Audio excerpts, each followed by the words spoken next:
প্রায় ৩ মাস পেরিয়ে গেল, যুক্তরাষ্ট্র ও ইরানের মধ্যকার দ্বন্দ্বের কোনো স্থায়ী সমাধান আসেনি। আলোচনা এখনো চলমান। গত এপ্রিলে মার্কিন প্রেসিডেন্ট ডোনাল্ড ট্রাম্প ইরানের সঙ্গে প্রায় ২ মাসের যুদ্ধবিরতি ঘোষণা করেছিলেন।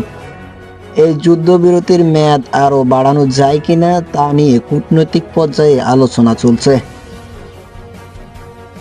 বার্তা সংস্থা রয়টার্সকে জানিয়েছেন, ট্রাম্পের দেওয়া ২ মূল শর্তে এখনো একমত হতে পারেনি ইরান।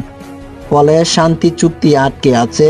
শীঘ্রই হোয়াইট হাউসে বসে ইরানের প্রস্তাবগুলো নিয়ে চূড়ান্ত সিদ্ধান্ত নেবে ট্রাম্প। শুক্রবার মার্কিন প্রেসিডেন্ট জানান, হোয়াইট হাউসে একটি নিরাপদ কক্ষে বৈঠক করে তিনি ইরানের প্রস্তাবের বিষয়ে সিদ্ধান্ত নেবেন। ইরান তার প্রস্তাবে যুদ্ধবিরতির মেয়াদ আরও বাড়ানোর কথা বলছেন, যাতে স্থায়ী শান্তি চুক্তির জন্য কূটনৈতিকরা আরও সময় পায়। হোয়াইট হাউসে একজন কর্মকর্তা রয়টার্সকে জানান, ট্রাম্প নিচুয়ে রুমে প্রায় ২ ঘন্টা বৈঠক করেছেন। তবে কোনো সিদ্ধান্তে পৌঁছাইছে কিনা তা এখনো স্পষ্ট না। ওই কর্মকর্তা বলেন, যুক্তরাষ্ট্রের স্বার্থ রক্ষা করে এমন চুক্তি করবেন ট্রাম্প। ইরানকে কোনোভাবে পারমাণবিক অস্ত্র অধিকার হতে দেওয়া হবে না। ইরানের একজন জ্যেষ্ঠ কর্মকর্তা রয়টার্সকে জানিয়েছেন, চুক্তির অনেকটাই কাছাকাছি পৌঁছানো গেছে, তবে এখনো চূড়ান্ত সম্মত মেলেনি। ট্রাম্প ইরানকে ২টি শর্ত দিয়েছে। প্রথম শর্ত হলো, হরমুজ প্রণালীর উপর থেকে ইরানের নিয়ন্ত্রণ সম্পূর্ণ প্রত্যাহার করতে হবে এবং সেখানে যুদ্ধের আগের পরিস্থিতি ফিরিয়ে আনতে হবে।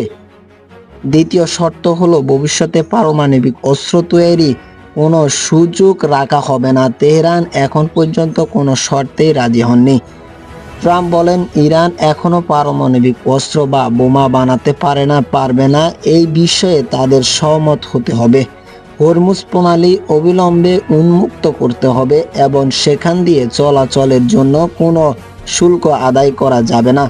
এছাড়া ইরান থেকে মাটি খুঁড়ে পারমাণবিক সামগ্রী বের করে আনতে যুক্তরাষ্ট্রকেও দাবি করা হয়েছে। ট্রাম্প ইরানের আধা সরকারি বার্তা সংস্থা ফার্স্ট দাবি করেছেন, ট্রাম্প এই ধরনের মন্তব্য মূলত যুদ্ধের জয় দেখানোর চেষ্টা।